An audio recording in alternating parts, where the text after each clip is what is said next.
Control के बाहर हो गया है। रोज़ाना 4-4 मुसलमानों का इंतकाल हो रहा है। कल एक बाप बेटे का इंतकाल हुआ, आज एक माँ और बेटे का इंतकाल हुआ। इंडियन मीडिया बुक के वीडियो को देखने के लिए हमारे चैनल को सब्सक्राइब करें और नोटिफिकेशन पाने के लिए बेल आइकॉन प्रेस करें। तो अब क्या होना तुम ना, एम्बुलेंस होना। ठीक है, मैं अब तुम ना फ़ौरन तुम ना गुस्ल देने के वास्ते 2 नौजवानों को भेज रहा हूँ, वॉलंटियर्स को। जी ठीक है, अच्छी बात है। अस्सलाम वालेकुम। तो इसी तरह से जब भी कभी बेंगलोर में किसी का इंतकाल होता है तो हॉस्पिटल से फ़ोन आते हैं, तो आसिम साहब हैं, ये कैसे पूरा इंतज़ाम कर रहे हैं उसके बारे में उनसे जानने की कोशिश करता हूँ। तो कोविड-19 में बेंगलोर के अंदर जितने भी इंतकाल हो रहे हैं उसके लिए मौलाना आसिम साहब लोगों ने क्या इंतज़ाम किया है उसके ऊपर जानने की कोशिश करते हैं। ये बताइए कि अभी तक आप लोगों ने कितने लोगों का कफन और दफन किया है? असल में उसका सही फिगर हिकमत से हम बोलना नहीं चाह रहे हैं, लेकिन इसमें हमारी सबसे बड़ी बात यह है कि ये बेहतियाती की वजह है, हमारे पास कंट्रोल नहीं है। तो आसिम साहब, एक चीज़ जानना चाहूँगा कि बेंगलोर में अभी एरिया वाइज बता सकते हैं कि मान लीजिए कोई इंसान शिवाजी नगर में इंतकाल करता है और कोई जयनगर में करता है, तो किस लोगों को कहाँ कांटेक्ट करना चाहिए, इससे आसानी हो जाएगी? ये असल में हुकूमत कर्नाटक की तरफ से 2 हॉस्पिटल तय हुए थे पहले, एक विक्टोरिया और एक संजय गांधी हॉस्पिटल, फिर बोरिंग हॉस्पिटल भी तय हो गई है। अब यहाँ से हमको फ़ोन आता है, तो अगर किसी का क्रिटिकल कंडीशन है तो फ़ोन के ज़रिए से इन्फॉर्म हो जाता है इन हॉस्पिटलों से, फिर हम लोग अलर्ट हो जाते हैं, हमारी वॉलंटियर्स टीम अलर्ट हो जाती है। फिर इंतकाल की खबर सुनकर फिर हम लोग आगे बढ़कर उनकी खिदमत का जो भी है, गुस्ल देना हो, दफन करना हो, एरिया के हिसाब से हम लोग, अगर वो बेंगलोर नॉर्थ के हैं तो हम टैनरी रोड या खुद्दू साहब कब्रस्तान को प्रेफर करते हैं, अगर वो बेंगलोर साउथ के हैं तो हम मैसूर रोड कब्रस्तान को प्रेफर करते हैं। इस तरह एरिया के हिसाब से हमने डिवाइड कर लिया है। और हमको जैसे ही खबर मिलती है हॉस्पिटल से तो उनके रिलेशन के भी इत्तला मिल जाती है, फ़ोन नंबर उनका मिल जाता है, फिर हमें उनको कांटेक्ट करके पूरी हमारी तरतीब हम बनाते हैं। तो अभी तक कितने कब्रिस्तान के साथ ऐसा टाई अप हुआ है कि जहाँ कोविड-19 के केस को कफन और दफन किया जाए?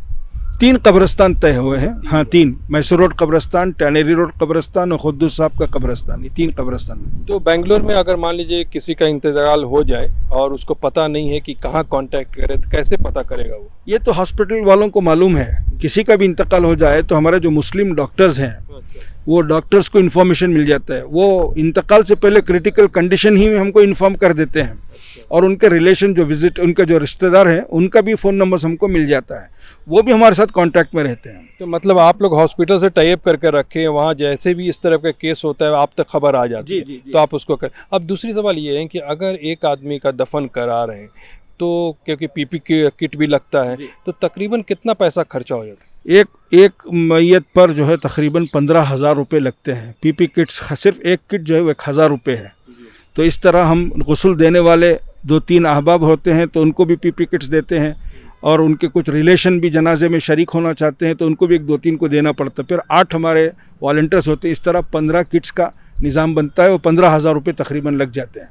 तो इसमें बहुत सारे गरीब होते होंगे, तो उसके लिए भी आप लोग फ्री में इंतज़ाम करते होंगे? तकरीबन पूरा फ्री निज़ाम है। अब तक जो हम कर रहे हैं, किसी के पास से पैसा नहीं लिए हैं, ना किट्स का पैसा लिए हैं, ना दफन करने का पैसा लिए हैं, क्योंकि दफन करने में भी पैसा लगता है।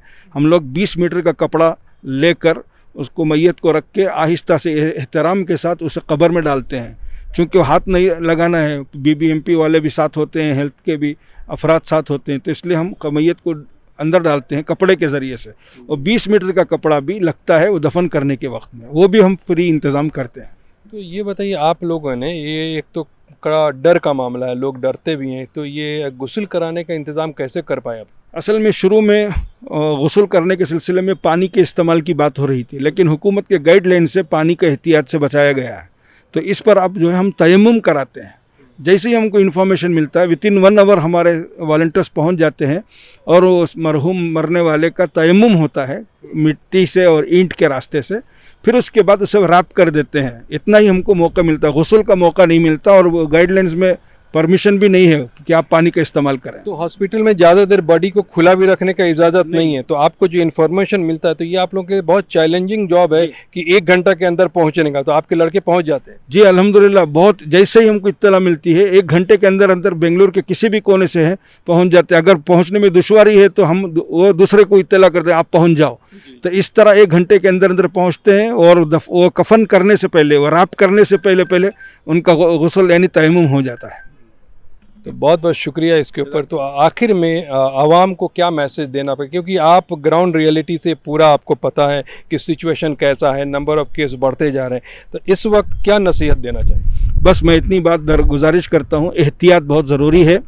जितना एहतियात कर सकते हैं उतना एहतियात ज़रूर करें कि इस वक्त हमारी कौम बहुत बदनाम हो गई है, इमेज ख़राब हो गया है। एक तो मीडिया के रास्ते से ये नुकसान हुआ है, दूसरा हमारी बेएहतियाती की वजह से। अभी हमारे एक दोस्त कल सफ़र कर रहे थे बेंगलोर का, वो मलेश्वरम राजाजी नगर से गुजरते हुए जब शिवाजी नगर पहुँचे तो कहने लगे शिवाजी नगर का बेंगलोर अलग है, यहाँ का बेंगलोर अलग है। यानी यहाँ सब एहतियात हो रहा है, वहाँ एहतियात नहीं हो रहा है। यही हमारी दरख्वास्त है, आजिज़ाना अपने आप की हिफाजत करें, अपने घर वालों की हिफाजत करें, अपने बच्चों की हिफाजत करें। एहतियात बहुत ज़रूरी है, वरना आँखों के सामने हमारी रोज़ाना अब अनकंट्रोल है, प्रॉब्लम जो है कंट्रोल के बाहर हो गया है। रोज़ाना 4-4 मुसलमानों का इंतकाल हो रहा है। कल एक बाप बेटे का इंतकाल हुआ, आज एक माँ और बेटे का इंतकाल हुआ। ऐसा बेहतियाती की वजह से एक बड़ी वजह यह है। इसलिए हमारी आजिज़ाना दरख्वास्त है कि आप ये इस प्रॉब्लम में न पड़ें कि ये इल्ज़ाम है या साजिश है, इस पर न पड़ें। एक हकीकत सामने आई है, जितना हो सके इस बीमारी से अपने आप को भी बचाएं और उम्मत को भी बचाएं। बहुत बहुत शुक्रिया आपको इस पर रोशनी डालने के लिए। Thank you so much. Thank you so much watching Indian media book. Indian media book के वीडियोस को देखने के लिए हमारे चैनल को सब्सक्राइब करें और नोटिफिकेशंस पाने के लिए बेल आइकॉन को प्रेस करें।